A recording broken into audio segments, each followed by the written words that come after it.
warahmatullahi wabarakatuh. Dosen pengampu yang saya hormati dan mahasiswa-mahasiswi yang saya banggakan. Di sini saya akan menerangkan tentang membumikan Pancasila. Bagaimana cara kita membumikan Pancasila? Sesuai dengan pidato R. Soekarno yang dulu telah disampaikan sebelumnya, bahwa membumikan Pancasila dalam BPUPKI 1 Juni 1945 itu mendasarkan bahwa semua ideologi yang terdapat dalam Pancasila bukan hasil atau reuni kita semua, bukan hasil dari IR Soekarno sendiri, bukan hasil pula para pejabat-pejabat yang dulu memang telah merumuskannya, tetapi Pancasila tersebut lahir dari dalam diri Indonesia tersendiri, dari dalam setiap warga itu tersendiri. Bagaimana cara kita menyatukan ideologi tersebut? Dengan cara kita mencontoh apa yang ada di dalam ideologi Pancasila. Yang kita ketahui sila pertama, ketuhanan yang Maha Esa. Kita mengetahui bahwa semua yang ada di Indonesia itu, mulai dari kalangan awam, kalangan menengah, ataupun kalangan para pejabat petinggi, kita mengetahui bahwa semuanya itu mempunyai agama mereka masing-masing yang kita tidak bisa paksakan. Kita tidak bisa harus mengatur mereka, tetapi kita mencontoh bahwa ketuhanan yang Maha Esa itu diikuti oleh penganut-penganutnya untuk mencapai apa yang mereka anut tersendiri. Yang kedua, setelah ketuhanan yang Maha Esa, kemanusiaan yang adil dan beradab. Kita mengetahui bahwa Indonesia itu adil, Indonesia itu beri kemanusiaan sesuai dalam cantuman dalam Pancasila tersebut, yang sila kedua, yang ketuhanan Maha Esa tersebut.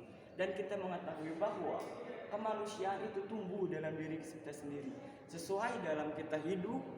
Sebelum kita hidup pun kita sudah ada di kemanusiaannya, sebelum kita dilahirkan dalam dunia ini, dan seterusnya. Dan itulah ideologi yang disebut dengan ideologi Pancasila.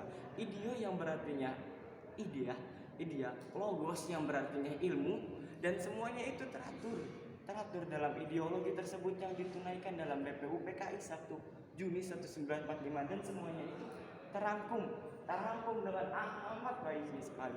Mulai dari awal kita ada sampai kita akhir pun semuanya sudah diatur, semuanya sudah dipersiapkan di dalam.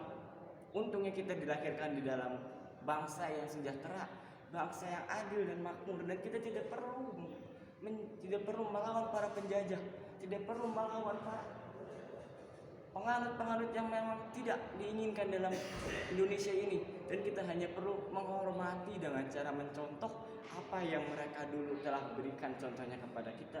Contoh semisalnya dulu pada zaman sebelum kemerdekaan itu, para pahlawan itu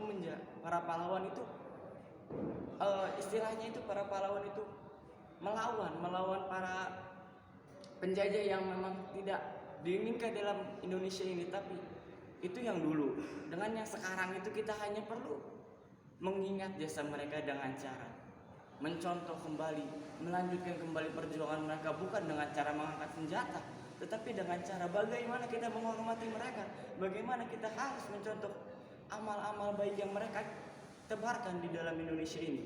Mungkin itu yang dapat saya sampaikan. Kurang lebihnya mohon maaf. Billahi taufiq wal hidayah. Wassalamualaikum warahmatullahi wabarakatuh.